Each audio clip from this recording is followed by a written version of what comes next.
히브리서 2장이었습니다. 한번 고백할까요?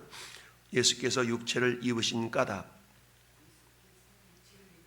예수님이 육체를 입고 이 땅에 오신 까닭이 뭐냐? 왜 예수님은 하나님이신데 육체를 입으셔야만 했나? 우리가 생각할 때 그러죠. 아니, 하나님이 그냥 구원을 하시는 데 있어서 그 전능한 능력으로 그냥 싹 구원시키면 되지, 굳이 인간의 모습을 입고 이 땅에 오셔야만 했나? 라는 생각을 우리가 하게 됩니다. 그래서 예수님이 고난을 받으시고 낮아지시고 그리고 그러므로 말미암아 우리에게 큰 구원을 이루어 주셨다라고 말씀하고 있는데요. 그래서 오늘 그러면 예수님이 왜 이 땅에 오셔서 사람의 모습으로 오셔야만 했나라는 것을 우리가 몇 가지 말씀을 통해서 묵상하는데요. 10절은 이렇게 시작합니다. 그러므로, 자, 그러므로라는 말은 앞에 있는 내용을 추격하는 말씀이지 않습니까? 그 앞에 특별히 우리 9절을 보면 뭐라고 그랬어요? 오직 우리가 천사들보다 잠시 동안 못하게 하심을 입은 자.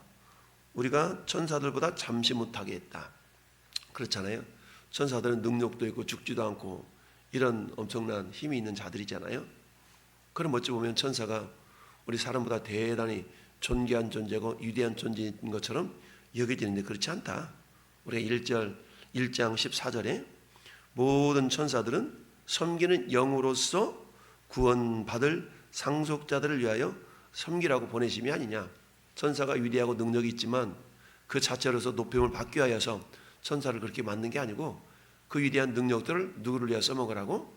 구원받은 성도들을, 구원을 받을 상속자들을 위하여 섬기라고 하나님이 천사들의 그런 능력을 주셨다라는 얘기죠. 그런데 그런 우리 사람들이 어때요? 사람들이 잠시 동안 우리가 천사보다 우리가 낮은 존재로 이렇게 보인다라는 얘기입니다. 근데 그 천사보다 낮은 존재로 보여지는 그 일에 예수님도 친히 육체의 모습으로 오셨으니까 예수님조차도 천사들보다 낮은 것 같은 모습으로 보여질 수밖에 없게 하셨다라는 얘기입니다. 그래서 9절에 오직 우리가 천사들보다 잠시 동안 못하게 하심을 입은 자 곧 죽음의 고난 받으심으로 말미암아 영광과 존귀로 관을 쓰신 예수. 그러니 우리 인간도 천사들보다 좋지 못한, 높지 못한 그런 존재로 비춰진 것처럼 느껴지는 것 같이 예수님도 마찬가지 그랬다는 얘기죠. 예수님도 인간의 모습을 입고 오셨으니까 예수님도 창조주이시지만 한편으로 보면 천사들보다 더 못한 모습처럼 이렇게 보였다라는 얘기죠. 그래서 예수를 보니 이를 행하심은 하나님의 은혜로 말미암아 모든 사람을 위하여 죽음을 맛보려 하심이라. 그러니까 예수님이 육체를 입고 오셔서 죽음을 맛보신 까닭은 모든 사람을 위해서 그랬다는 얘기예요. 모든 사람. 이 모든 사람 속에는 저는 여러분이 포함되겠죠. 그러니까 예수님이 육체를 입고 이 땅에 오셔서 죽음을 맛보신 까닭은 결국 뭐냐? 그것은 우리를 위한 것이다. 그러면 어떻게 우리를 위했느냐? 10절 말씀 보니까 그러므로 만물이 그를 위하고 만물이 그를 위하고 그로 말미암으니가 많은 아들들을 이끌어 영광에 들어가게 하시는 일에 그들의 구원자, 구원의 창시자를 고난을 통하여 온전하게 하심이 합당하도다. 여기는 성부 하나님과 성자 하나님이 등장을 해요. 그러므로 만물이 그를 위하여, 그를 위하고, 이 말은 또한 그로 말미암고, 여기서 그라는 말은 성부 하나님을 나타냅니다. 그래서 우리가 로마서 11장 36절에 만물이 그로 말미암고 그를 위하여 창조되었고 그로 그에게로 돌아감이니라. 영광이 하나님께 있다 라고 사도 바울이 로마서 11장 36절에 고백했던 것과 같은 그런 고백이 지금 10절에 나타나 있죠. 그래서 만물이 성부 하나님을 위하고 또한 성부 하나님으로 말미암은 그 이가 많은 아들들을 이끌어 영광에 들어가게 하신 일에 그들의 구원의 창시자, 여기서 그들은 구원받은 저와 여러분들이라면 구원의 창시자는 예수님이죠. 그러니까 성부 하나님께서 구원의 창시자 되신 예수님을 고난받도록 하심으로 말미암아서 어떻게 하셨어요? 온전하게 하심이 합당하다. 그러니까 온전하게 했다는 얘기는 뭐냐? 성부 하나님의 구원의 계획이 온전해지셨다는 얘기죠. 그러니까 성부 하나님은 구원을 계획하시고 성자 예수님은 구원을 완성하시고 성령 하나님은 구원을 적용시킨다라고 그랬죠. 그러니까 성부 하나님이 세우셨던 그 구원을 이루시기 위하여서 그 구원을 온전하게 하시기 위하여서 예수님이 이 땅에 오셔서 죽으시야만 했다는 얘기죠. 그게 하나님의 구원 계획이라는 겁니다. 그것이 합당하도다. 즉 성부 하나님의 구원 계획에 있어서 성자 예수 그리스도께서 이 땅에 오셔서 고난을 받게 하신 것이 성부 하나님의 구원 계획에 있어서는 합당한 일이다 라고 이야기를 하고 있는 겁니다. 그러면서 거룩하게 하시는 이와, 여기서 거룩하게 하시는 이는 누구냐? 우리는 예수님을 통하여서 거룩하게 됐잖아요. 그러니까 거룩하게 하시는 이와라는 말은 예수 그리스도를 말씀하고 있고, 거룩하게 함을 입은 자들은 우리죠. 우리 성도들이죠. 는 다 한 근원에서 난지라. 한 근원은 누구예요? 성부 하나님을 의미하고 있죠. 그러니까 거룩하게 하시는 예수님과 거룩하게 함을 입은 성도들은 모두가 다 성부 하나님으로부터 말미암은 자들이잖아요. 하나님은 우리를 어머니 모태에서 지으셨죠. 그래서 시편 기자는 우리를 지으심이 신묘막측하다 라고 이렇게 말씀하고 있잖아요. 그래서 다 한 근원인 성부 하나님에게서 난지라. 그러므로 형제라 부르기를 부끄러워하지 아니하시고 이르시되. 12절 13절에 인용한 말씀은 우리 주님이 시편 또는 이사야서를 이렇게 인용한 말씀들이에요. 그래서 12절 말씀은 내가 주의 이름을 내 형제들에게 선포하고, 그래서 내가 주를 교회 중에서 찬송하리라 그랬다. 그러니까 예수님이 이 땅에 육체를 입고 오셔야만 했던 이유 중에 한 가지, 첫 번째는 형제라 부르기를 부끄러워하지 않는다. 즉 성도들을 뭘로 부르기 위해서? 주님의 형제 자매로 부르시기 위하여서. 그러니까 예수님이 창조주 하나님이셨잖아요. 그 하나님이 인간의 모습으로 이 땅에 오셔서 너는 내 형제야 라고 우리 주님이 말씀하시기 위하여서 이 땅에 육체를 입고 오셨다라는 얘기입니다. 즉 성도를 형제 삼기 위하여서 예수님이 이 땅에 성육신 인카네이션 하셨다라는 얘기입니다. 여러분 생각해 보세요. 우리가 예수를 믿는 순간 우리는 성화의 길을 접어들잖아요. 예수님을 닮아가는 그런 성화의 여정에 접어들게 됩니다. 그러면 어때요? 예수 믿었다고 해서 한꺼번에 우리의 인격적인 모습이 탁 주님을 닮아가는 건 아니잖아요. 어떤 사람은 평생 그 믿음의 길을 걸어도 주님을 닮아가기는커녕 오히려 막 이전에 그런 모습들이 나타나기도 하고 이러지 않습니까? 그런 우리들을 예수님은 뭐라고 말씀하세요? 우리들을 그래 너는 나의 형제야 라고 주님이 부르신다라는 얘기죠. 이것은 엄청난 은혜죠. 엄청난 기적의 역사 아닙니까? 우리가 예수를 믿어서 하나님의 자녀가 되었고 그런 자녀들을 우리 예수님은 그래 넌 나의 형제지 라고 부르기를 뭐하지 않는다? 부끄러워하지 않는다라는 얘기죠. 왜 우리가 그러잖아요.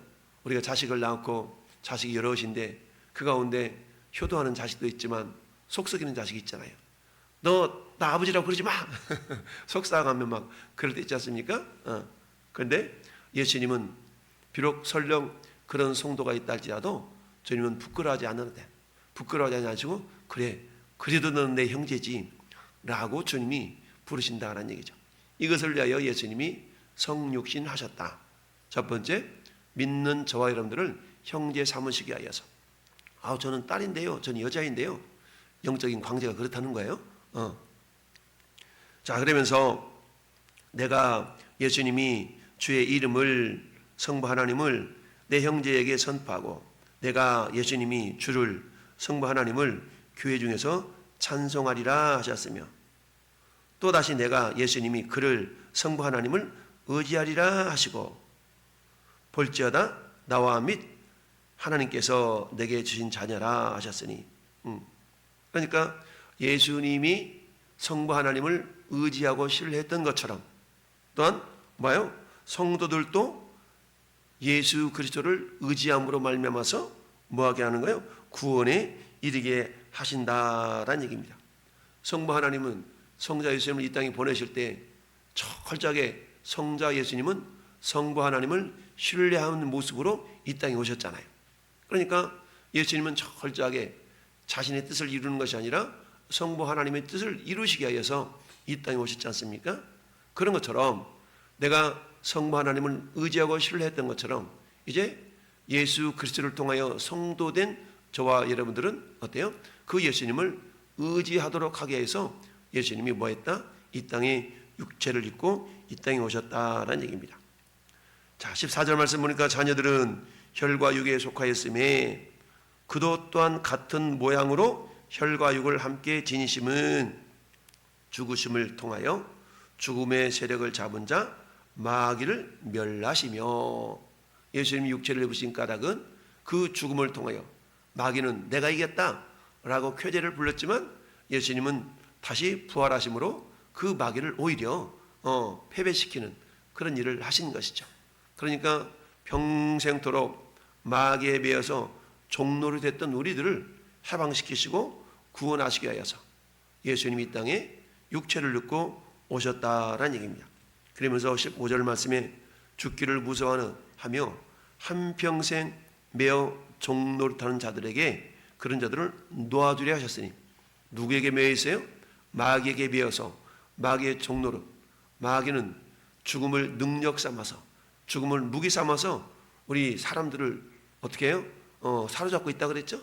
그러니까 마귀도 죽음을 이렇게 무기 삼는다고 그러는데 예수님도 죽음을 무기 삼은 거예요. 마귀는 어때요? 하나님의 사람들로 하여금 믿음이 없을 때는 어때요? 죽음이 두렵잖아요. 죽을까봐.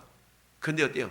믿음이 들어가고 믿음이 성장하면 우리는 어때요? 죽음을 두려워하지 않죠. 이게 저 뒤에 간 히브리서 11장의 내용의 말씀이죠. 어떤 사람들은 고난을 받되 구차히 그 고난에서 풀려나려 하지 아니하였으니 이는 그들에게 더 좋은 부활이 있음을 믿었기 때문이다 라 그러잖아요.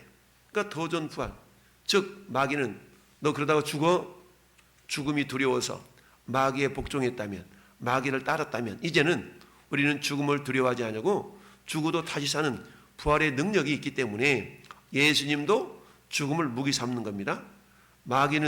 마귀가 무기 삼는 죽음은 믿음 없는 자들로 하여금 두려워서 마귀를 따르는 자를 되게 하려 하는 그런 방법으로 죽음을 사용한다면, 예수님은 오히려 그 사망 권세를 이기시고 부활하심으로 말미암아 예수님을 믿는 믿음의 사람들로 하여금 그래 까짓거 죽으면 다시 부활인데 뭐, 죽어도 다시 하는데 뭐, 나는 부활의 능력을 덧입음으로 말미암아서 죽음을 두려워서 마귀를 따르는 자가 아니라 죽어도 다시 하는 믿음을 갖게 하셔서 예수 그리스도를, 마귀를 이기고 예수 그리스도를 따르게 하는 그런 어떤 모습을 보여주시기 위해서 이 땅에 예수님이 육체를 입고 오셨다라는 얘기입니다.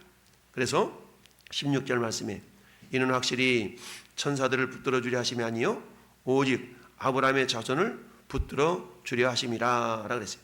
그러므로 그가 범사의 형제들과 같이 되심이 마땅하도다. 그러니까 성부 하나님께서 예수님을 이 땅에 보셔서 당신의 구원 계획이 온전하게 하심이 합당하도다라고 10절 하반절에 말씀하신 것처럼 이제는 어때요? 17절에서는 그러므로 그가 범사의 형제들과 같이 인간의 모습으로 오신 것이 또한 합당하고 마땅하다라고 말씀하고 있죠. 그러면서 이는 하나님의 일례, 하나님의 일은 뭡니까? 모든 믿는 자들을 구원하시는 거 아니겠어요? 자비하고 신실한 대제사장이 되어서 백성의 죄를 속량하려 하심이라. 그러니까 예수님이 친히 대제사장님과 동시에 어린 양 되셔서 모든 믿는 자들, 모든 자들을 하나님께서 죄를 속량하셨는데 다만 그를 믿는 자들만이 구원을 받게 되는 것이죠. 하나님은 모든 사람이 구원받기를 원하시지만 그러나 그 구원의 길은 어때요? 넓은 길이 아니라 좁은 길인데 그 좁은 길은 곧 그 예수 그리스도를 내 인생의 구주로 영접하는 자들만이 구원의 길에 들어가게 된다라는 얘기입니다. 그래서 하나님은 문은 넓게 열어놨지만 그러나 그 마지막에 문은 좁은 문이다. 왜냐하면 그것을 믿고 결국 예수 그리스도를 나의 구주로 믿고 하나님의 자녀가 된다는 것은 인간의 힘과 능력이 아니라 전적인 하나님의 은혜인데, 그러나 그 하나님의 은혜를 모든 사람들이 다 깨닫고 받아들이는 것이 아니라는 얘기죠. 마귀는 하나님의 은혜가 은혜되지 못하도록 방해하는 자요, 성령님은 그 하나님의 은혜가 은혜되도록 깨닫게 하시는 영이요. 그러다 보니까 두 사이에서 뭐 하는 거예요? 머뭇거리는 인생이 있을 수가 있다는 얘기입니다. 마치 열왕기상 18장에 엘리야가 갈멜산에서 바알과 아세라 신을 섬기는 850명을 선지자를 다 불러 모아놓고 말하잖아요. 너희가 어느 때까지 머뭇머뭇하려느냐? 여호와가 참신이면 하나님을 섬기고 그렇지 않으면 바알이 참신이면 바알을 섬기라. 그랬더니 그들도 아는 거죠. 어떤 것이 참신인가를 알아요. 그러나요, 참신인 하나님을 섬기다가는 여호와 하나님을 섬기다가 그들이 죽을까 봐 죽음이 두려워서 하나님 대신에 바알을 섬겼던 거 아니겠어요? 그러나 예수 그리스도를 믿는 참된 믿음이 우리 가운데 생겨난다면 오히려 그 죽음을 무기 삼았던 그 사단의 세력을 온전히 우리가 물리쳐 이기고 죽으면 죽으리라, 죽어도 다시는 부활의 능력이 있기 때문에 오히려 사단을 쫓아낼 수 있는 그런 능력의 소유자가 된다는 얘기입니다. 뿐만 아니라 그 주님은 오늘 18절 마지막 절에 그가 시험을 받아 고난을 당하셨은즉 시험 받는 자들을 능히 도우실 수 있느니라. 예수님도 고난받고 그리고 마귀를 이겨내셨던 것처럼 이제는 우리가 그 예수님을 형제 삼고 주인 삼고 그리고 우리의 구주 삼았기 때문에 그 주님은 우리를 또한 도우실 수가 있다라는 얘기입니다. 이처럼 예수님이 이 땅에서 인간의 모습을 입고 오셔야 된 창조주가 인간의 모습 오신 까닭은 뭐냐? 우리를 첫째 형제 삼으시기 위해서 그랬다라는 얘기입니다. 둘째, 그 예수님을 철저하게 의지하도록 하게 해서, 주님을 의지하고 신뢰하며 살아갈 수 있도록 하기 위해서, 그래야만이 우리에게 구원이 있기 때문이죠.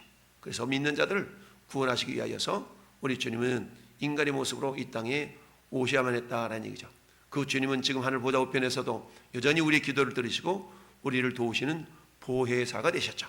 그래서 이미 원 보혜사신 예수님은 가셨지만 또 다른 보혜사이신 성령님 우리에게 보내주셔서 우리와 동행하시고 오늘도 우리에게 그 하나님의 은혜를 기억하면서 전파하는 일, 찬송하는 일을 하라라고 우리를 불러주시고 구원해 주신 줄 믿습니다. 오늘 한 날도 우리를 그렇게 사랑하시고 우리를 구원하신 성부, 성자, 성령 삼위일체 하나님을 존귀하게 높여드리는 하나님의 사람들이 될 수 있기를 예수님의 이름으로 축원합니다. 아멘.